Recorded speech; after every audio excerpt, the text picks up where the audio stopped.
Praise the Lord. இயேசு கிறிஸ்துவின் நாமத்தினால் உங்கள் யாவருக்கும் அன்பின் வாழ்த்துக்கள்.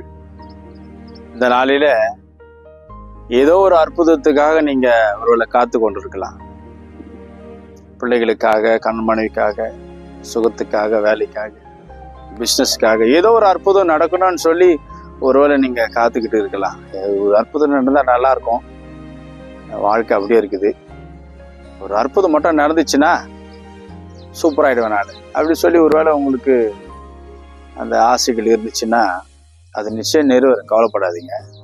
அதுக்கு என்ன செய்யணும்னு பைபிள் சொல்லுதுன்னா, யோசுவாவின் புஸ்தகத்துல 3ஆம் அதிகாரம் 5ஆம் வசனம் சொல்லுது, இன்றைக்கு உங்களை பரிசுத்தம் பண்ணிக்கொள்ளுங்கள், நாளைக்கு கர்த்தர் உங்க நடுவில் அற்புதம் செய்வார்.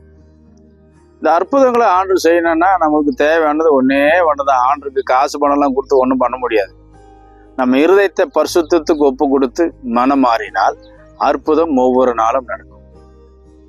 அப்போ எதை பரிசுத்தப்படுத்தணும்? நம்முடைய சிந்தனையை பரிசுத்தப்படுத்தணும். மற்றவங்க எல்லாரும் நல்லா இருக்குன்னு நினைச்சீங்கன்னா நீங்க தானாவே நல்லா இருப்பீங்க. யாராவது ஒருத்தர் வாழ்க்கையில முன்னேறாங்கன்னா நல்லா இருக்கட்டும், என் கூட பிறந்த சகோதரன் சகோதரி நீங்க நினைச்சு பாருங்க, உங்களுக்கு அற்புதம் நடந்துடும்.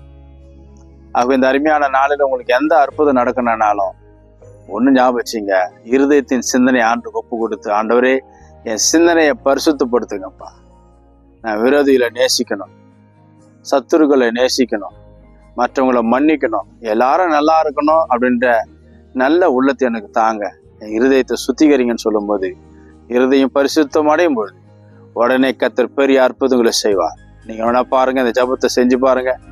பரிசுத்தத்துக்காக ஜெபிங்க, நான் என்னை பரிசுத்தப்படுத்துறேன்னு ஜெபிங்க. கண்டிப்பா கர்த்தர் அற்புதம் செய்வார். நாளைக்கு அல்ல, இன்றைக்கே செய்வார் என்று சொல்லி உங்களை வாழ்த்துகிறேன். உங்களுக்கு பெரிய அற்புதம் நடக்கும் போது. God bless you. Amen.